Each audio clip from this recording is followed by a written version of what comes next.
നേരത്തെ ബാക്കി അത് കഴിഞ്ഞ് നേരത്തെ ഇത് കഴിഞ്ഞത് എടുത്തേക്ക്. അടുത്ത അഡീഷൻ ഓഫ് ഹൈഡ്രജൻ ആഡ് ചെയ്തിട്ട് ഒരു റിയാക്ഷൻ നടത്തി വെക്കുന്നത്. Benzene add 3 moles of hydrogen in presence of nickel catalyst to give cyclohexane. Okay, അതായത് ബെൻസീനിലേക്ക് ഒരു 3 ഹൈഡ്രജൻ ആഡ് ചെയ്യുന്നു. 3 ഹൈഡ്രജൻ ആഡ് ചെയ്ത് എന്തിൻ്റെ പ്രസൻസിൽ? നിക്കലിൻ്റെ പ്രസൻസിൽ. അപ്പോൾ നമുക്ക് എന്ത് കിട്ടി? സൈക്ലോഹെക്സേന് കിട്ടി. Okay, this confirm the cycle structure of benzene and also shown the presence of 3 carbon double bond. ഇങ്ങനെ ചെയ്തിട്ടാകുമ്പോൾ നമുക്ക് എന്ത് കിട്ടി? സൈക്ലോഹെക്സേന് കിട്ടി. അതിനർത്ഥം അപ്പോൾ നമുക്ക് എന്ത് ഉറപ്പായോ? ഇത് സൈക്ലിക് സ്ട്രക്ചർ തന്നെ. ബെൻസീൻ എന്തുണ്ട്? സൈക്ലിക് സ്ട്രക്ചർ തന്നെ നമുക്ക് ഉറപ്പിച്ച്. And also shown the presence of 3 carbon 3 carbon double bond ഉണ്ടെന്ന് നമുക്ക് എന്തായി മനസ്സിലായി. അടുത്തത് എവിഡൻസ് ഫോർ അൺസാച്ചുറേറ്റഡ് സ്ട്രക്ചർ. നമ്മൾ പറഞ്ഞു ബെൻസീൻ അൺസാച്ചുറേറ്റഡ് ആണെന്ന്. അതിനുള്ള എവിഡൻസ് നമ്മൾ നോക്കാൻ പോകുന്നത്. In presence of sunlight benzene react with 3 molecules of chlorine to form benzene hexachloride. ബെൻസീന് മറ്റേ സൺലൈറ്റിൻ്റെ പ്രസൻസിൽ ക്ലോറിനോട് 3 moles ഓഫ് ക്ലോറിനോട് റിയാക്ട് ചെയ്യും. എന്നിട്ട് നമുക്ക് എന്ത് കിട്ടും? ബെൻസീൻ ഹെക്സാക്ലോറൈഡ് കിട്ടും. അതായത് ബെൻസീന് 3 moles ഓഫ് ക്ലോറിനോട് റിയാക്ട് ആക്കുന്നത് എന്തിൻ്റെ പ്രസൻസിൽ? സൺലൈറ്റിൻ്റെ പ്രസൻസിൽ. അപ്പോൾ നമുക്ക് എന്ത് കിട്ടി? ബെൻസീൻ ഹെക്സാക്ലോറൈഡ് കിട്ടി. Okay, hydrogenation of benzene takes up 3 molecules of hydrogen to yield cyclohexene. അടുത്തത് ബെൻസീനും അതേപോലെ 3 ഹൈഡ്രജനും ആഡ് ചെയ്തിട്ടാൽ നമുക്ക് സൈക്ലോഹെക്സീൻ കിട്ടി. നമുക്ക് നേരത്തെ കിട്ടിയ പോലെ തന്നെ സൈക്ലോഹെക്സീൻ കിട്ടി. ഓക്കെ, നമ്മതിൻ്റെ തെളിവ് പറയുന്നതാണ്. അത് ഓസോണലൈസിസ് ഓഫ് ബെൻസീനും ഓസോണലൈസിസ് റിയാക്ഷൻ നടത്തി നമ്മൾ കഴിഞ്ഞ പോലെ പഠിച്ചതാണ്. ഈ റിയാക്ഷൻ നടത്തിയിട്ടാകുമ്പം നമുക്ക് എന്ത് കിട്ടി? ഗ്ലയോക്സാൽ എന്ന് പറഞ്ഞൊരു സംഭവം കിട്ടി. അപ്പോൾ ഈ റിയാക്ഷനെല്ലാം നമ്മൾ നടത്തി നോക്കി. ഒരു ബെൻസീൻ എടുത്തിട്ട് നടത്തുന്നതാണ് ഈ റിയാക്ഷനെല്ലാം നടത്തുമ്പോൾ നമുക്ക് ഈ ഒരു പ്രൊഡക്റ്റ് കിട്ടുന്നത്. അപ്പോൾ നമുക്ക് എന്താ ഇത് reaction indicate benzene contain 3 double bond and these 3 double bonds are present in the alternate position. നമുക്ക് ഇങ്ങനത്തെ ഒരു പ്രൊഡക്റ്റ് ഇടുമ്പോൾ നമുക്ക് എന്ത് മനസ്സിലായി? ബെൻസീനിൽ എന്തുണ്ട്? 3 ഡബിൾ ബോണ്ടും ഉണ്ട്. അത് മാത്രമല്ല ഈ ഡബിൾ ബോണ്ടെല്ലാം വിട്ടിട്ടില്ല, അടുപ്പിച്ചിട്ടല്ല, ഓൾട്ടർനേറ്റ് ആയിട്ടാണ് ഇല്ലയെന്ന് നമുക്ക് എന്താ ഈ റിയാക്ഷൻ നടത്തിയിട്ടാകുമ്പോൾ മനസ്സിലായി. ഓക്കെ, അടുത്തത് കെക്കുൾസ് സ്ട്രക്ചർ ഓഫ് ബെൻസീൻ. എന്നുവെച്ചിട്ട് കെക്കുൾ സ്ട്രക്ചറിനെ കുറിച്ചാണ് പറയാൻ പോകുന്നത്. In 1858, Auguste Kekule proposed that carbon atom in benzene can join one another to form straight chain. ഈ പറയുന്ന ആൾ പറഞ്ഞ് ഇയാൾ പറഞ്ഞ് ബെൻസീനിലെ കാർബൺ എല്ലാം നമുക്ക് ജോയിൻ ചെയ്താൽ സ്ട്രെയിറ്റ് ചെയിൻ ആക്കാൻ പറ്റും എന്ന് പറഞ്ഞു. But the straight line structure does not satisfy the chemical behaviour of benzene. അയാൾ നമുക്ക് ഇങ്ങനെ സ്ട്രെയിറ്റ് ചെയിൻ ആക്കാൻ പറ്റും എന്ന് പറഞ്ഞു. പക്ഷേ അതൊന്നും ഈ കെമിക്കൽ ബിഹേവിയറിനോട് എന്തുന്നില്ല, യോജിക്കുന്നില്ല. ഓക്കെ, എന്നിട്ട് ഇൻ 1665 ഇത് 1358 ആയിരിക്കും കേട്ടോ. ഇൻ 1665 he suggested ഇതെന്തോ ഇയറിലൊന്നും മിസ്റ്റേക്ക് ഉണ്ട്. Okay, in 1665 he suggested that the carbon chain can sometime be closed to form ring. ഇയാൾ കുറച്ച് പറയുന്നത് കാർബൺ ചിലപ്പോൾ കുറച്ച് ഇടയ്ക്കിടയ്ക്ക് ഇങ്ങനെ ക്ലോസ് ചെയ്തിട്ട് സൈക്കിൾ പോലെ ഔട്ടാവും. അങ്ങനെ പറയാൻ കഴിഞ്ഞ അയാൾ. Benzene is a hexagon made up of 6 carbon atom. Benzene എന്ന് പറയുന്നത് ഒരു ഹെക്സഗൺ ആണ്, made up of 6 carbon atom, 6 carbon atom with alternate double bond. വിട്ടിട്ടുള്ള ഡബിൾ ബോണ്ടും സിംഗിൾ ബോണ്ടും ഉണ്ട്. And to each carbon 1 hydrogen is attached. ഓരോ കാർബണിലും എന്തുണ്ട്? ഓരോ ഹൈഡ്രജനും ഉണ്ട്. നമുക്ക് എന്തായി മനസ്സിലായി. Okay, for the fourth valency of 5th each carbon contained with behavior of benzene main alternate structure were suggested. ഈ പറഞ്ഞ തെളിവിലും വെച്ചിട്ട് കുറേ ചിത്രം വരച്ച് നോക്കി. ഇവർ പറയുന്ന ഈ തെളിവിൽ വെച്ചിട്ട് ഇങ്ങനെ ആവുമ്പോൾ ബെൻസീൻ ഇങ്ങനെ ആവുമ്പോൾ ചിലപ്പോൾ ബെൻസീൻ ഇങ്ങനെ ആയിരിക്കും, ആർക്കും അറിയില്ല ആ time. Kekule structure was accepted as the most nearly satisfied reaction. അങ്ങനെ ഈ തെളിവ് കിട്ടിയ റിയാക്ഷനിൽ വെച്ചിട്ട് ചെയ്ത് നോക്കിയിട്ട് ലാസ്റ്റ് ആകുമ്പോൾ ഒരു കൺഫർമേഷനിലെത്തി ബെൻസീൻ എന്ന് പറയുന്നത് ഇങ്ങനെ ആയിരിക്കും. നമുക്ക് കുറേ തെളിവ് കിട്ടി. 6 കാർബൺ ഉണ്ട്, 6 ഹൈഡ്രജൻ ഉണ്ട്, വിട്ടിട്ട് ഡബിൾ ബോണ്ട് ഉണ്ട്, അങ്ങനെയെല്ലാം നമുക്ക് തെളിവ് കിട്ടി. അങ്ങനെയെല്ലാം കിട്ടി വരച്ച് നോക്കുമ്പോൾ കുറേ എണ്ണം വരക്കാൻ പറ്റും. പക്ഷേ ഏറ്റവും ഈ പറയുന്ന റിയാക്ഷനെല്ലാം സാറ്റിസ്ഫൈ ചെയ്യുന്ന ഒരു സ്ട്രക്ചറായിട്ട് നമുക്ക് ബെൻസീൻ എന്ത് കിട്ടി? ഇത് കിട്ടി. പിന്നെ objection to Kekule structure of benzene. കെക്കുളിൻ്റെ സ്ട്രക്ചറിന് ഒബ്ജെക്ഷൻ വന്നത്. If the Kekule structure was correct there should exist 2 ortho isomer of dibromobenzene. Kekule പറയുന്ന ഈ സ്ട്രക്ചർ ശരിയാണെങ്കിൽ അവിടെ നമുക്ക് 2 ഐസോമർ കിട്ടണം. മനസ്സിലായോ? ഡൈബ്രോമോബെൻസീന് 2 ഐസോമർ കിട്ടണം. ഇത് മാത്രം കിട്ടാൻ പറയാം. ഈ ബ്രോമിൻ ചിലപ്പോൾ ഇവിടെ സബ്സ്റ്റിറ്റ്യൂട്ടും കിട്ടണം. അങ്ങനെ എന്താക്കി മറ്റേ ബെൻസീനും ബ്രോമിനും കൂടി FeBr3ൻ്റെ പ്രസൻസിൽ റിയാക്ഷൻ നടത്തി വയ്ക്കും. But only 1 ortho dibromine benzene could be prepared. Okay. പക്ഷേ ഒരു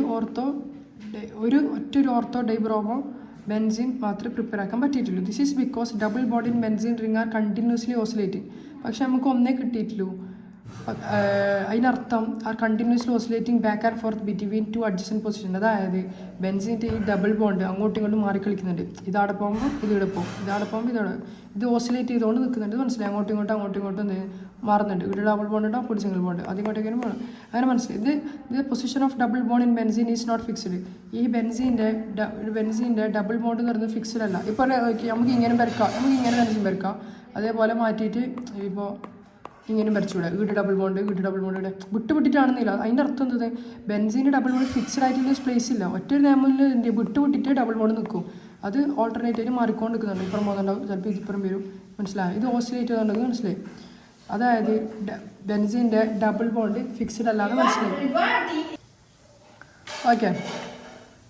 അങ്ങനെ ബെൻസിൻ്റെ ഈ ഡബിൾ ബോണ്ട് ഫിക്സ്ഡ് അല്ലാതെ മനസ്സിലായി നമുക്ക്. ഓക്കെ. അതാണ്ടാ ഇങ്ങനെ നമുക്ക് ബെൻസിൻ വരക്കാം, ഇങ്ങനെ വരക്കാം. അതായത് ഈ ഡബിൾ ബോണ്ട് അങ്ങോട്ട് ഇങ്ങോട്ട് മാറിക്കണമെന്ന് മനസ്സിലായി. ഇത് represent benzene as a highly unsaturated compound but it undergo di substitution reaction rapidly. നമുക്കൊന്ന് മനസ്സിലായി. ഹൈലി അൺസാച്ചുറേറ്റഡ് സ്ട്രക്ചറാണെന്ന് മനസ്സിലായി. But it undergo di substitution reaction rapidly.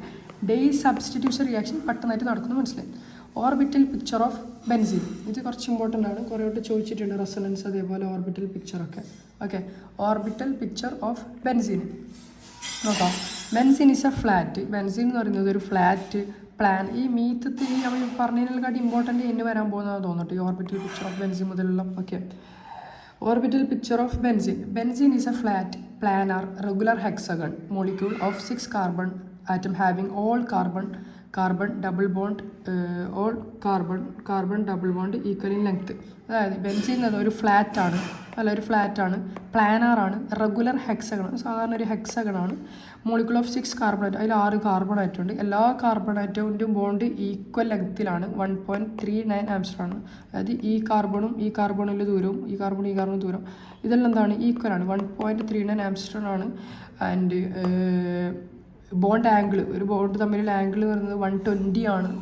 ഇതൊക്കെയാണ് കാർബൺ ബോണ്ട് ആംഗിളും ഇതെല്ലാം എന്താണ്? ഈക്വലാണ്. ബോണ്ട് ആംഗിൾ ഈക്വലാണ്, ബോണ്ട് ലെങ്ത് ഈക്വലാണ്. And each carbon hydrogen bond length is 1.09 ആംസ്റ്റർ. അതായത് ഞാൻ പറഞ്ഞു എല്ലാ കാർബണിലും ഹൈഡ്രജൻ ഉണ്ടല്ലോ. ഇതാണ് ബെൻസിൻ്റെ ശരിക്കുള്ള സ്ട്രക്ചർ എന്ന് പറയുന്നത് അല്ലേ. അപ്പം എന്ത് മനസ്സിലായി? എല്ലാ കാർബണിലും എന്തുണ്ട്? ഒരു ഹൈഡ്രജൻ ഉണ്ട്. അത് തമ്മിലുള്ള ബോണ്ട് ലെങ്ത്തും, ഒരു കാർബണും ഒരു ഹൈഡ്രജനും തമ്മിലുള്ള ബോണ്ട് ലെങ്ത്തും 1.09 ആംസ്റ്ററാണ്. പിന്നെ പറയുന്നത് each carbon in benzene is sp2 hybrids. പറഞ്ഞു ബെൻസിൽ 6 കാർബൺ ഉണ്ട് പറഞ്ഞല്ലോ. ഇങ്ങനെ ഇതാണ് ബെൻസിൻ. ബെൻസിൽ 6 കാർബൺ ഉണ്ട്. ഈ എല്ലാ കാർബൺ എന്താണ്? sp2 ഹൈബ്രിഡൈസ്ഡ് ആണ്. അതേപോലെ each carbon atom poses 3 sp2 hybrid orbitals. sp2 hybridised ആണ്. അതേപോലെ sp2 ഹൈബ്രിഡൈസ്ഡ് കാർബൺ ആണ്. അതുപോലെ 3 sp2 ഹൈബ്രിഡ് ഓർബിറ്റൽ. ഓരോ കാർബണും 3 എന്തുണ്ട്? sp2 ഹൈബ്രിഡ് ഓർബിറ്റൽ ഉണ്ട്. Incline at an angle of 120 degree ആംഗിളിലേക്ക് തിരിഞ്ഞിട്ടുണ്ട്. അതിൻ്റെ 4th p ഓർബിറ്റൽ, ഒരു p ഓർബിറ്റലും കൂടി ഉണ്ട്. 3 sp2 ഓർബിറ്റലും ഉണ്ട് ഒരു കാർബണിന്, ഒരു p ഓർബിറ്റലും ഉണ്ട്. Perpendicular to the plane of sp2 orbital. sp2 ഓർബിറ്റലിന് പെർപെൻഡിക്കുലർ ആയിട്ടാണ് എന്തുണ്ടാല്? ഈ പറയുന്ന p ഓർബിറ്റൽ ഉണ്ടാല്. Okay. Ring system is constructed from, ഈ റിംഗ് ആണെന്ന് പറഞ്ഞു നമുക്ക് അറിയില്ല, constructed from 6 sp2 hybridised carbon. അല്ല 6 sp2 ഹൈബ്രിഡൈസ് ആയ കാർബൺ വെച്ചിട്ടാണ് നമ്മൾ ഈ റിംഗ് കൺസ്ട്രക്ട് ചെയ്തത്. By overlapping of the 2 hybrid orbitals to form എന്ത്? സിഗ്മ ബോണ്ട് അല്ലേ. 2 ഹൈബ്രിഡ് ഓർബിറ്റൽസ് എന്ത് ചെയ്യും? അപ്പുറം ഇപ്പുറം ഓവർലാപ്പ് ചെയ്തിട്ട് സിഗ്മ ബോണ്ട് എന്ത് ചെയ്യും? ഫോം ചെയ്തിട്ടാണ് ഇതൊരു സൈക്കിൾ സ്ട്രക്ചറായിട്ട് നിൽക്കുന്നത്, അല്ല സർക്കുലർ സ്ട്രക്ചറായിട്ട് നിൽക്കുന്നത്. Thus a planar hexagon is formed of 6 carbon atom. അത് അങ്ങനെയാണ് മറ്റേ 6 കാർബൺ ആറ്റം വെച്ചിട്ട് ഒരു പ്ലാനാർ ഹെക്സഗണായിട്ട് ബെൻസിൻ നിൽക്കുന്നത്. 2 of the 3 sp2 hybridized orbital of each carbon atom overlap with the other sp2 hybrid orbital. അതായത് നമ്മൾ പറഞ്ഞു 3 sp2 ഹൈബ്രിഡൈസ്ഡ് ഓർബിറ്റൽ ഉണ്ടാവും ഒരു കാർബണ്. അതിൽ 2 മറ്റേൻ്റെ 2 ഹൈബ്രിഡ് ഓർബിറ്റൽസിനോട് എന്ത് ചെയ്യും? ഓവർലാപ്പ് ചെയ്യും. ഓക്കെ. അടുത്തടുത്തുള്ള കാർബണോട് and form carbon sigma bond. അങ്ങനെ എന്ത് ചെയ്യും? Carbon sigma bond. ഇതെല്ലാം ഓർബിറ്റാണ് കേട്ടോ. കാർബണിൻ്റെ ഓർബിറ്റാണ് ഇതെല്ലാം. ഇതാണ് കണ്ടോ പറയുന്നത്. ഇതാ കണ്ട ഇങ്ങനെ ഓവർലാപ്പ് ചെയ്തിട്ട് എന്താകും? അപ്പുറം ഇപ്പുറം ഉണ്ടാകും. 2 അപ്പുറം ഇപ്പുറം ഇല്ലിനോട് ഓവർലാപ്പ് ചെയ്തിട്ട് നമുക്ക് എന്ത് കിട്ടും? ഹെക്സഗൺ കിട്ടും. ഓക്കെ. ഇതിൽ ഇമ്പോർട്ടൻ്റ് ആണ്. ഇതന്നെ ഇത് കണ്ട p orbital overlap to form molecular orbital. ഇതാണ് സ്ട്രക്ചർ. ഉണ്ട്. അപ്പുറം ഇപ്പുറം ഓവർലാപ്പ് ചെയ്യുന്നുണ്ട്. അടുത്തുള്ള കാർബണിൻ്റെ ഓർബിറ്റലിനോട് ഇതിൻ്റെ ഓർബിറ്റൽ എന്ത് ചെയ്യും, ഓവർലാപ്പ് ചെയ്യും. കണ്ടോ, ഓവർലാപ്പ് ചെയ്തിട്ടാണ് നമുക്ക് എന്ത് കിട്ടും, ബെൻസീൻ കിട്ടുന്നത്. ഓക്കെ, അത് ഇങ്ങനെ ഓവർലാപ്പ് ചെയ്യുക, ഇത് ഇങ്ങനെ അടുത്തടുത്തുള്ള കാർബൺ ഇങ്ങനെ ആക്കുക, അല്ലെങ്കിൽ ഇത് അടുത്ത് തന്നെ അല്ലേ, ഇത് ഓപ്പൺ ആയി, അപ്പോൾ ഇത് ഇതിനോടാക്കും, മനസ്സിലായി, അപ്പോൾ ഇത് ഇതിനോടാക്കും. എങ്ങനെ ആയാലും ബെൻസീൻ കിട്ടും, വിട്ടില്ല ഡബിൾ ബോണ്ടിലൂടെ ബെൻസീൻ നമുക്ക് കിട്ടും. P orbital consist of two equal lobes. ഇതൊന്നും വേണ്ട, കഴിഞ്ഞത് പഠിച്ചാൽ മതി. Each p orbital overlap and this overlapping is not limited to pair of p orbital. It extend to all carbon resulting in continuous doughnut shape electron could be laying above and other below the hexane. ഇതെല്ലാം വരക്കണം കേട്ടോ, എല്ലാം ഇങ്ങനെ ഇതിന് വേണ്ട, എല്ലാം important. ഇതിങ്ങനെ not ചെയ്ത് തന്നതിലും കഴിഞ്ഞത്ര ചെയ്താൽ പഠിക്കാനത്ര ചെയ്താൽ എല്ലാം പഠിച്ച് കൺഫ്യൂഷനാവും.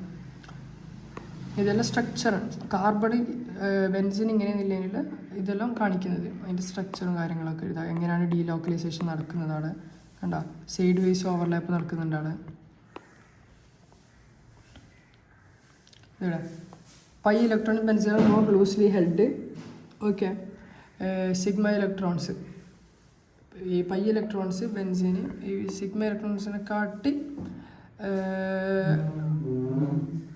ലൂസായിട്ടാണ് ഹെൽഡ് ചെയ്തിട്ടുള്ളത്. So it is easily available for an electrophile. So അതിനായിരിക്കും വേ എടുക്കാൻ പറ്റും, ഇലക്ട്രോഫൈൽ അതിനെ വേ എടുക്കാൻ പറ്റും. ഓക്കെ.